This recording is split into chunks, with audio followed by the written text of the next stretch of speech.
ఓం శ్రీరామచంద్ర పరబ్రహ్మణే నమః. ఓం నమో వశిష్ఠ విశ్వామిత్ర వ్యాస వాల్మీకి సుఖాదిభ్యః. ఓం శుక్లాం భరధరం విష్ణుం శశివర్ణం చతుర్భుజం ప్రసన్నవదనం ధ్యాయేత్ సర్వవిఘ్నోపశాంతయే. ఓం నమో బ్రహ్మాదిభ్యో బ్రహ్మ విద్యా సంప్రదాయ కర్తృభ్యో వంశ ఋషిభ్యో మహద్భ్యో నమో గురుభ్యః. ఓం శ్రీరామో రామభద్రశ్చ రామచంద్రశ్చ శాశ్వతః రాజీవలోచన శ్రీమాన్ రాజేంద్రో రఘుపుంగవః. శ్రీ యోగ వాసిష్టము నిర్వాణ ప్రకరణము ఉత్తరార్థము. కాబట్టి ఓ రామచంద్ర, ఇలా సత్యవంతులైన మహనీయులైన గురువులు దొరకడం అనేటువంటిదే దుర్లభమే. అనే మాట దుర్లభులు అనుట సత్యమే, కానీ ప్రయత్నపూర్వకంగా వెతికినట్లయితే అటువంటి మహనీయులు మహాత్ములు మనుష్య జాతి యందు, దేవతా జాతి యందు, అసుర జాతి యందు కూడా అచ్చటచ్చట కనబడుతూనే ఉన్నారు. అటువంటి వారికే సూర్యునిలాగానే రోజులు ప్రకాశమునందే గడిచిపోతూ ఉన్నవి. అదే అజ్ఞానముతో ఉన్నటువంటి తక్కిన వారందరూ కూడా మోహరూపమైనటువంటి సంసార సాగరంలో ఈ యొక్క భోగరూపములైన ఈ ఆవర్తనాల యొక్క పరివర్తనాల చేత కూడా, తృష్ణారూపములైన తరంగాల చేత కూడా క్రిందకు పైకి కూడా కొట్టుకొని పోతూ ఉన్నారు. అంటే నశించిన ఆత్మస్థితి కలిగిన వారై దేవతలు పర్వతంపై ఉన్నటువంటి దావాగ్ని చేత వృక్షములాగానే కాలిపోతూ ఉన్నారు. స్వర్గమున భోగాగ్ని యందు లెస్సగా దహింపబడుచూ ఉన్నారు. కట్టుకంభానికి కట్టబడినటువంటి మదపటేనుగులు లోతైన గోతులు యందు పడద్రోయబడినట్లుగానే ఈ మధోన్మత్తులైన రాక్షసులు తమ శత్రువులకు దేవతల చేత నారాయణుడు అనే మహాకర్తమునందు పడద్రోయబడుచూ ఉన్నారు. ఇంకా గంధర్వులైతే వివేకం ద్వారా ఉత్పన్నమైన ఆత్మజ్ఞానము లేశమైనా తెలియనటువంటి వారే కితము అనేటువంటి మద్యాన్ని ద్రాగుతారు.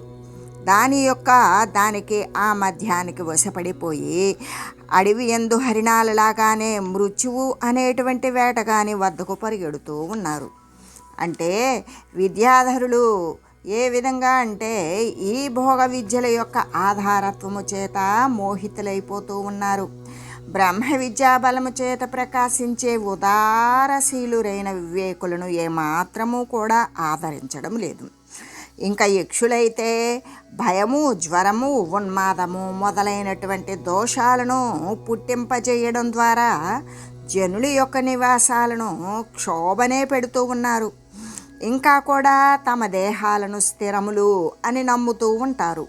అసహాయులై మణి మంత్రము మొదలైన బలశూన్యులైనటువంటి బాలురయందు, వృద్ధులయందు, శక్తి లేని వారి యందు తమ యొక్క సమర్థతను చూపువారే అయ్యున్నారు ఈ యక్షులు. సింహము మదపట ఏనుగులను సైతం కూడా వధించి వేస్తుంది కదా, అలాగే రాక్షసులకు శత్రుభూతుడైనటువంటి వాడు ఎవరు అంటే విష్ణువు. అంటే ఉన్మత్తులైనటువంటి ఆ రాక్షసులను పూర్వము అనేక పర్యాయాలు విష్ణుదేవుడు సంహరించాడు. ఇంకా రాబోయే కాలంలో కూడా నీవు కూడా అలాగే సంహరించగలుగుతావు. ధూమం యొక్క అంధకారము చేత, అంటే ఇప్పుడు పొగ అనేటువంటిది నల్లగా ఉంటుంది, అది ఆ చీకటి కలిగిస్తుంది. ఆ అంధకారము చేత నిండిపోయిన అగ్నిజ్వాలల యందలి అగ్నిజ్వాలలు నిండుగా వచ్చేటువంటి పొగ ద్వారా కప్పబడి చీకటిగా ఉంటాయి, అగ్నిజ్వాలలు కనబడవు కదా. అలాగే ఆ అగ్నిజ్వాలల్లో వేసేటువంటి ఆహుతుల్లాగానే ఆ ఆహుతులు కనబడతాయా? కనబడవు, భస్మీభూతమైపోతాయి. అలాగే ఈ పిశాచాలు కూడా ఎల్లవేళలా ప్రాణులను భుజిస్తూ ఉంటాయి. భుజించాలి అనే ఆలోచన ద్వారానే తమను తాము దహించబడుతూ ఉన్నవారిగా వారిని ఊహించుకుంటూ చూస్తూ ఉంటారు. ఇంకా నాగజాతులైతే ఇక మృణాల సమూహము. మృణాలము అంటే మనందరికీ తెలిసినదే, తామరతూడు. ఆ తామరతూళ్ళ యొక్క సమూహమును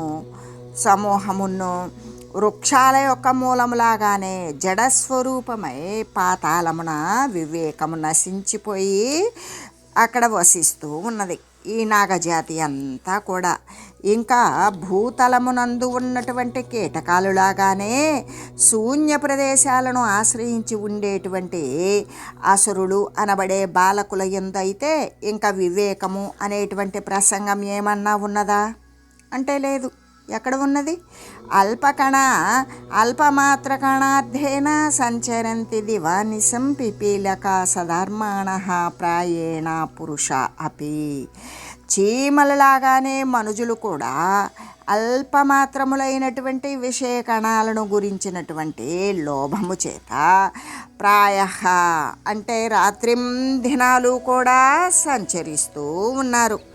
ఎలాగంటే మనుష్యులు కూడా దాదాపు చీమలతో సమానమైనటువంటి స్థితిని కలిగిన వారే వానిలాగానే అల్పమాత్రమైనటువంటి విషయ కణాల కోసం రాత్రి పగలు కూడా తిరుగాడుచూనే ఉన్నారు. సర్వసంభూత జాతీనాం వ్యాఘ్రాణం వ్యర్థదీర్ఘయా బాణామివ గచ్చంతి దివసాని దురీహయ. వ్యర్థములైనటువంటి మహాదుష్ట చేష్టల చేత వ్యాకుల పడుతూ ఉంటారు. అలా వ్యాకులురైనటువంటి సమస్త భూత జాతుల యొక్క రోజులు కూడా ఎలాగంటే మధ్యపుల దివసాలు లాగానే నిరర్ధకంగా గడిచిపోతూ ఉన్నవి.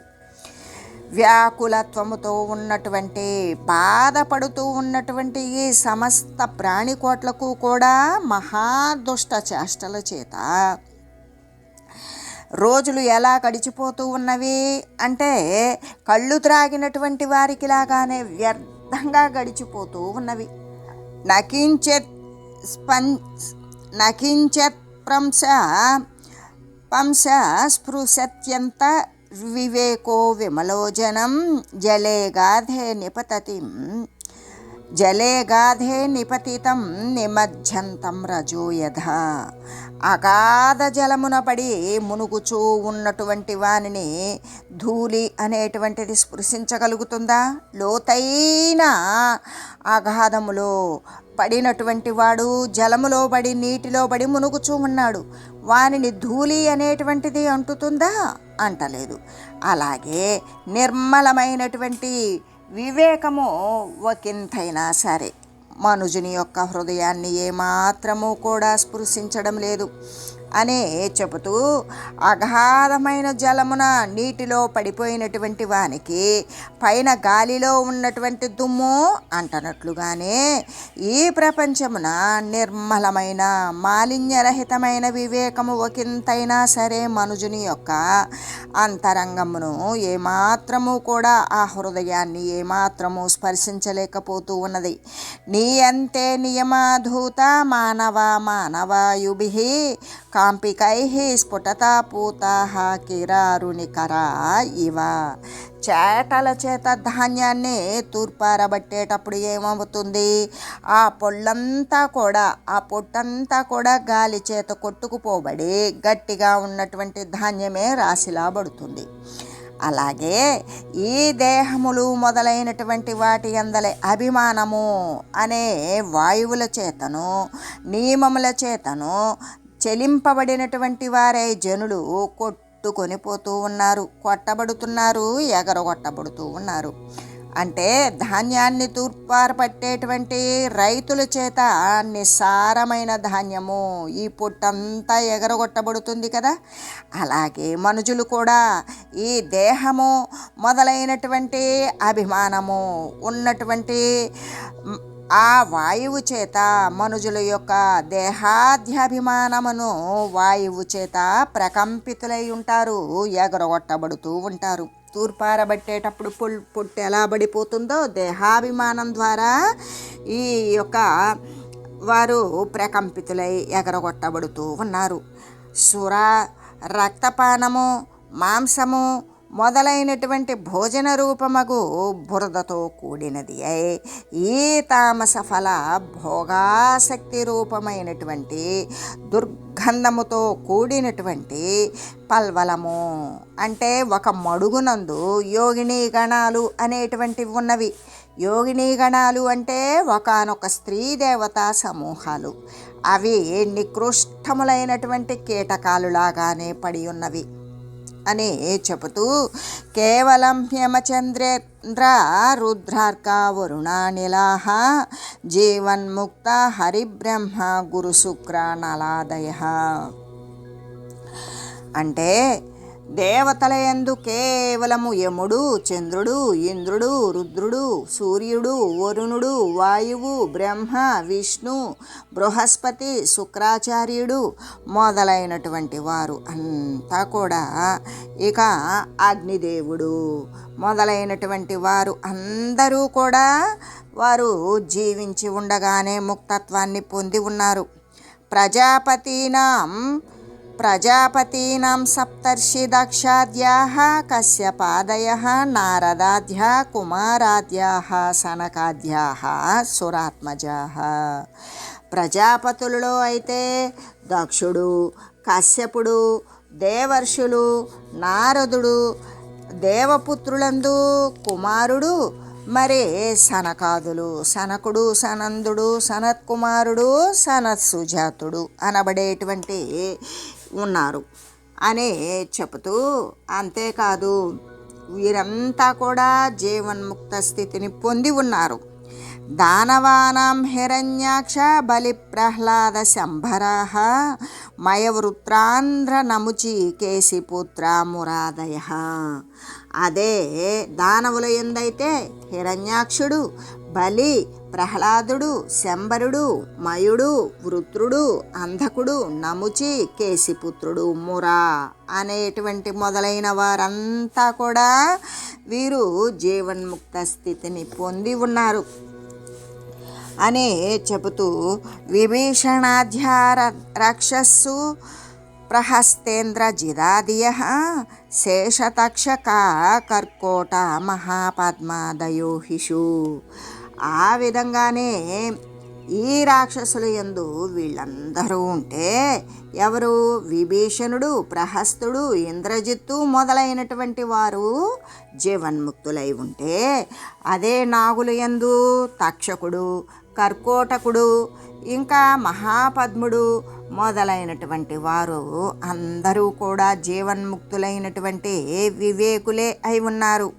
బ్రహ్మ, విష్ణు, ఇంద్రలోకాల యందు నివసించేటువంటి వారిలో కొందరు తుషితులు అంటే కొంత దేవతా విశేషము పొందినటువంటి సిద్ధులు, సాధ్యులు కూడా జీవన్ముక్తులై, వివేకవంతులై, ముక్త స్వభావులై ముక్తత్వాన్ని పొంది ఉన్నారు. మానుషేషు చ రాజానో మునయో బ్రాహ్మణోత్తమాః జీవన్ముక్తాః సంభవంతి విరళాస్తు రఘుద్వః. కాబట్టి రఘుకుల తిలకుడవైన ఓ రామచంద్ర, అలాగే మనుష్యులందును రాజులు, మునులు, బ్రాహ్మణులలో కూడా ఉత్తములైనటువంటి వారు మొదలైన వారు కొద్దిమంది మాత్రము జీవన్ముక్తులై కనబడుతూ ఉన్నారు. అంటే మనుషులందు రాజులు, మునులు, బ్రాహ్మణోత్తములు అగు కొందరు జీవన్ముక్తులు మాత్రమే తనరుచున్నారు అని కదా చెప్పడం. కానీ అటువంటి జీవన్ముక్తులు లోకంలో చాలా అరుదుగా ఉన్నారు. భూతాని సంతి సకలాని బహూని దీక్షు బోధాన్వితాని విరళాని భవంతి కింతు వృక్షా భవంతి ఫలపల్లవ జాలయుక్తాః కల్పద్రుమస్తు విరళాః ఖలు సంభవంతి.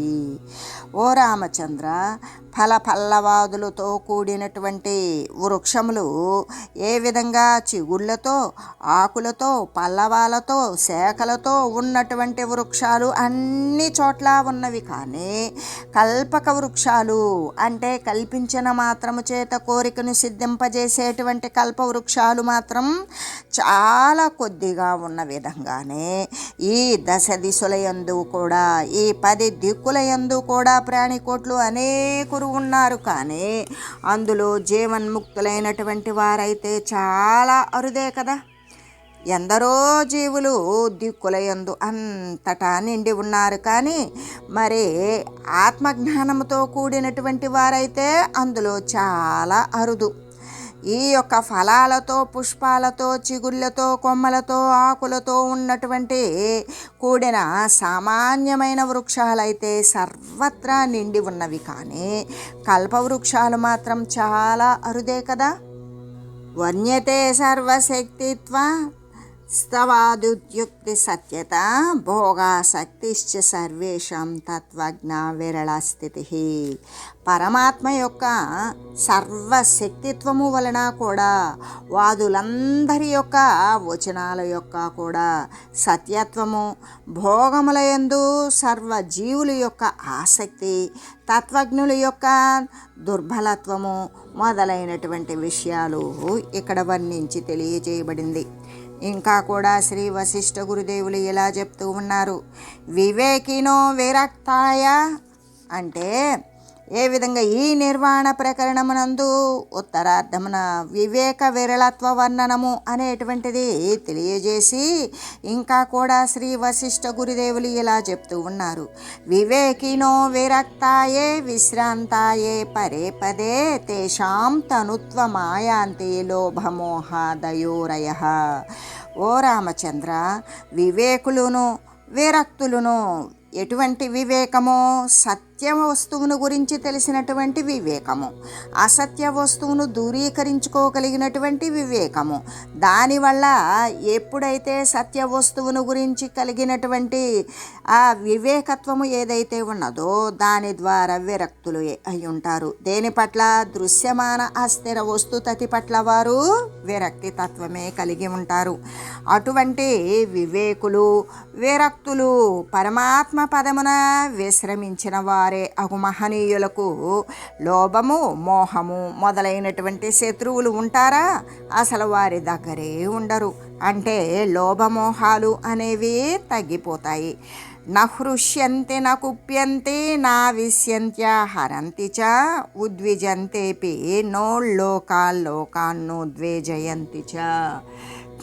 వివేకులగు వారు ఎప్పుడూ కూడా అధికంగా ప్రసన్నులు కారు. ఎప్పుడైతే సత్య వస్తువును అంటి ఉన్నారో, సత్యమే సర్వము వ్యాపించి ఉన్నది, రెండవది లేదు అని తెలిసి ఉన్నారో అటువంటి వారు వివేకత్వము కలిగినటువంటి వారు, సత్యం యొక్క వివేకము తెలిసినటువంటి వారు, నిత్యం యొక్క వివేకముతో ఉన్నటువంటి వారు. ఆ నిత్యానిత్య వస్తు వివేకము అంటే బ్రహ్మసత్యం జగన్మిథ్య అనేటువంటి విషయాన్ని అనుభవ జ్ఞానం ద్వారా తెలిసినటువంటి వివేకులు అయిన వారు అధికంగా వెంటనే వాళ్ళు ప్రసన్నత్వంతో ఉండరు. అవతల వారికి వెంటనే ప్రసన్నతని చూపించరు, ప్రసన్నం కారు. ఇంకా సరే, వారు ప్రసన్నంగా లేరు కదా, కోపగిస్తారా? వారు కోపగించరు, ప్రసన్నంగానూ ఉండరు. దేని యందు కూడా వారికి ఆసక్తి కలిగి ఉండరు. అంతేకాదు, అనుభవయోగ్యములైనటువంటి భోగ్య పదార్థాలను వారు సంగ్రహించరు.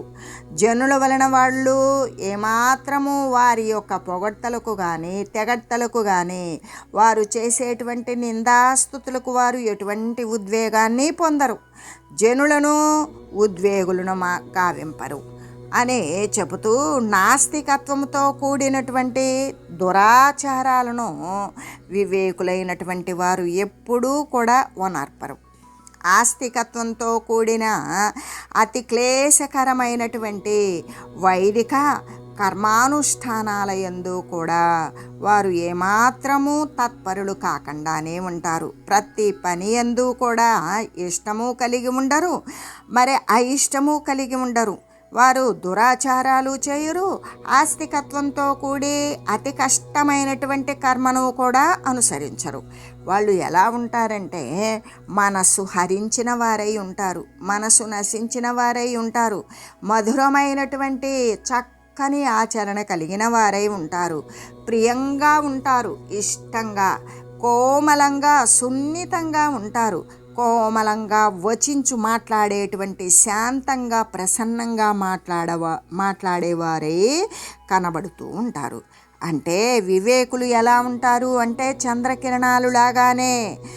చంద్రకిరణాలు ప్రతి ఒక్కరికి కూడా హాయిని కల్పిస్తాయి. అలాగే తమ యొక్క సాంగత్యము చేత జనులకు ఆహ్లాదాన్ని గొలుపుతూ ఉంటారు. ఇంకా కూడా లౌకికపరమైన వైదిక కర్మల యందు కూడా ఒకదానితో ఒకటి విరోధము తటస్థించినప్పుడు వాటిని నివారిస్తారు. అంతేకాదు వారు చేసేటువంటి అనుష్ఠానాలకు ఎటువంటి ఆటంకము సంప్రాప్తించినప్పటికీ కూడా అప్పుడు జనుల యొక్క సందేహాన్ని క్షణకాలంలో నివారించి వేస్తారు, కర్తవ్యాన్ని నిర్ణయించేస్తారు. ఇంకా కూడా ఉత్తమమైనటువంటి బంధువులలాగానే ఉద్వేగరహితులై ఉంటారు. ఏమాత్రము ఎటువంటి విషయానికి కూడా ఉద్వేగాన్ని చెందరు. ఆచారశీలురై ఉంటారు. ఏ సనాతన ఆచారమైతే ఉన్నదో దానిని అనుసరిస్తూ అదే గుణాలు కలిగి ఉంటారు. బాహ్యమున అందరితోటి కూడా సమంగా ఉంటారు. సామాన్యమైనటువంటి ఆచరణే కలిగి ఉంటారు. కానీ అంతరంగమున అయితే సమస్త కార్యముల యందు కూడా ప్రశాంతంగా ఉండేటువంటి వారే వెలయుచూ ఉంటారు.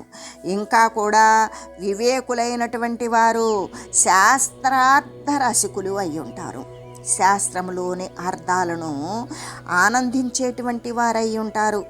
ఆత్మజ్ఞులు అయి ఉంటారు. ఆత్మతత్వాన్ని పొంది అనుభవ సిద్ధిని పొంది ఆత్మజ్ఞానముతో పరిడవిల్లుతూ ఉంటారు.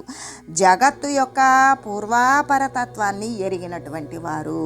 జగత్తు గతంలోనూ లేదు, రాబోయే కాలంలోనూ ఉండదు. జగత్తు అనేటువంటి రెండో పదార్థమే లేదు. ఉన్నటువంటి ఏకరసమాత్రమైన పరమాత్మ వస్తువు తప్ప ఇంకా మరొకటి లేదు. ఒకవేళ జగత్తు ఉన్నట్లుగా కనిపించినా అది బ్రహ్మము కంటే భిన్నముగా కనబడదు. ఆ విధంగా తెలిసి ఉంటారు. వారికి గ్రహించవలసినటువంటి వస్తువులు కానీ వదిలిపెట్టవలసినటువంటి వస్తువులు కానీ ఈ రెండూ కూడా వదిలేసినటువంటి జ్ఞానం కలిగి ఉంటారు. అంటే స్వీకరించవలసినది ఇష్టము అయిష్టము అనేటువంటి రెండు వదిలివేసిన జ్ఞానం కలిగిన వారే అయి ఉంటారు. ఇంకా కూడా వారికి యథాప్రాప్తములైనటువంటి వారి ముందుకు వారు అనుసరించవలసినటువంటి కార్యాలు వారికి ప్రాప్తించినప్పుడు ఆ కార్యాలను వదిలివేయడం కానీ స్వీకరించడము లేకుండా ఉదాసీన బుద్ధితో ఆ కార్యాలను ఆచరించేవారే అయ్యుంటారు అనే చెబుతూ శాస్త్ర విరుద్ధములైనటువంటి కార్యాల పట్ల వారు విరక్తి కలిగి ఉంటారు. అంటే శాస్త్ర నియమితం కానటువంటి విషయాలను వదిలివేస్తారు. సదాచారాల పట్ల సత్తు అనేటువంటి ఆచారము, ఏ సార వస్తువు ఆ సత్య వస్తువు ఉన్నదో దాని పట్ల దానిని అనుసరించి ఆచరించడే దాని పట్ల వారు ఇష్టము కలిగి ఉంటారు. వికసించినటువంటి కమలము తుమ్మెదలను సత్కరించినట్లుగానే, అంటే కమలం ఏం చేస్తుంది?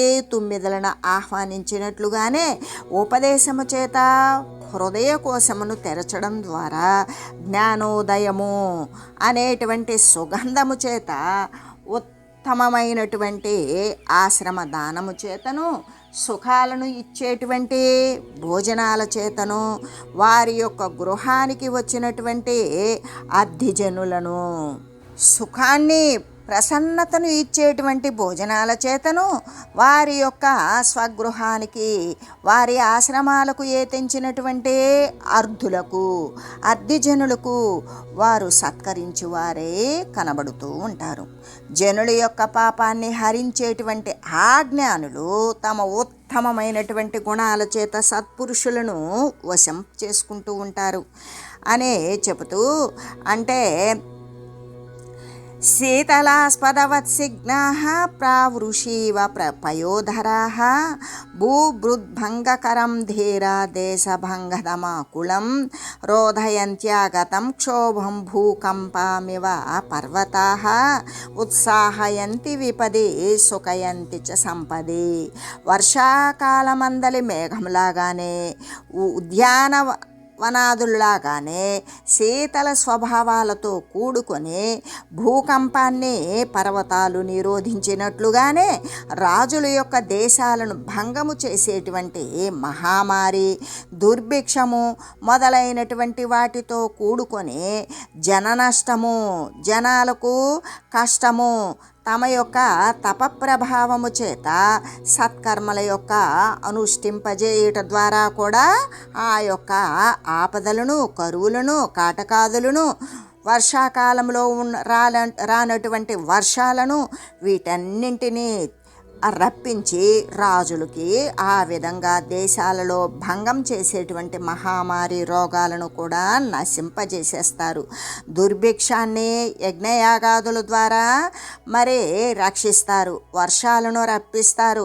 తమ యొక్క తపస్సు యొక్క ప్రభావము చేత సత్కర్మలను అనుష్ఠింపజేస్తారు. రాజుల ద్వారా వచ్చినటువంటి దుర్భిక్షాన్ని నివారిస్తారు. ఆపదల యందు ఉత్సాహాన్నే గొల్పుతారు.